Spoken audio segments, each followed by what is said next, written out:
games and puzzles and flag making. Engaging the children in this it's so heartening to see. They're all looking pretty busy.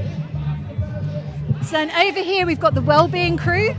So they make sure that everybody is hydrated and got everything that they need.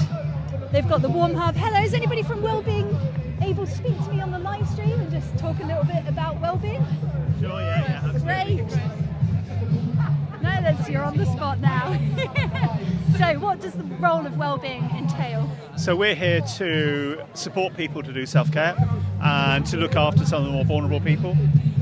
We look after a lot of the physical needs, so water, food, when it's raining, ponchos and umbrellas, when it's sunny, sun cream and all the rest of it. But we're also really primarily here to look after people's emotional well-being. So that's mainly looking after people who may be more vulnerable. We've also got a lot of around disability and inclusivity and things like that. You can see our ramp, oh, brilliant. things like that. Yeah. But it's mainly about talking to people or listening to people, watching out for people who are by themselves or maybe very young or more disabled or whatever, and helping support them to enable them to contribute to this. Oh, it's such a vital role. Thank you for everything that you're doing. Thank you very much. Yeah, and how does it feel for you being here today? I've really enjoyed it. I loved being on the streets yesterday. That was great. But this is really nice. It's been really good in terms of outreach. Watching people one of our colleagues came along all the way from Westminster, and she said all she could see was stickers, XR stickers, and people leafleting and things like that. So yeah, that's really, really good. So I'm pleased that that's worked. And this is quite nice. It's quite a nice space. It's quite nice. Lots of really good things going on. So I think when people arrive here, they maybe come in, look at one thing, and then actually see there's a lot more to do, etc. as well. So yeah, it's really good. Oh, brilliant. Thank you so much. It's a vital role that you play, yeah, so thank you for that. Thank you. It's brilliant. So there's lots of dancing happening, music playing, speeches. It's really quite energizing down here now. And I'm going to see if we can find anybody else that would be willing to speak to us. Do you want to say a few words on the live stream about why you're here? Do you want to say a few words on the live stream about why you're here, or just how it's been? What was have you been listening to this for a while? You know. Yes. What were the key moments that you can remember and recall? Oh dear, now you're asking. How did it make you feel? Very mixed emotions, Yeah. as always. Yeah. Feels good to be here. Feels good to be with like-minded people, seeing people I know. In some ways, I'd rather they were lost in the midst of a much bigger group of people. But it's an interesting spot. I think so many people walking past, it makes you realise what an educational job we still have to do to educate people about the crisis that we're really in. But there's lots of energy here in terms of those people who are trying to do it.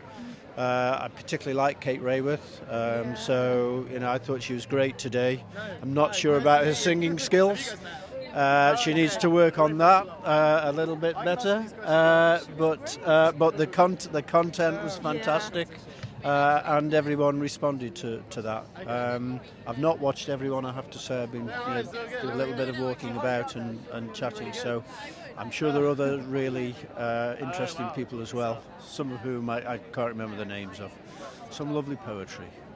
There was indeed. Kate Raworth saying, nobody should fall through the hole and not have their basic needs met, but we need to meet everybody's needs within the planetary boundaries. Yeah. I just like the fact that she says, when people talk about growth, why don't we talk about enough? Yeah. Because we just need enough, don't we? We don't need continuous growth. We need enough to make ourselves happy. We need enough to keep ourselves alive. And why do we need the greed that says we need so much more? But it's just ingrained in people, sadly, I think. Buy, throw away, and it's got to stop.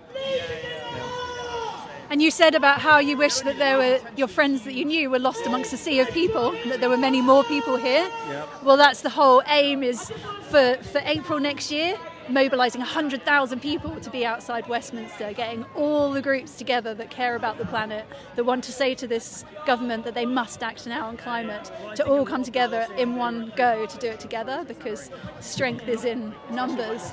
And history has proven that civil resistance, and just a small percentage of the population, in fact, can force the change that we need. So there is a lot of hope and positivity to take forward and into our communities and mobilise. I think that gives us a target date to aim towards. I'm always personally, I'd always be a bit shy of stretching targets, because if you get 99,000 people, it might look as if you failed. Happy. No, we'd be happy. But I'd be happy with that. But I think that does show the need, and that was another one of the messages here today: the need for collaboration.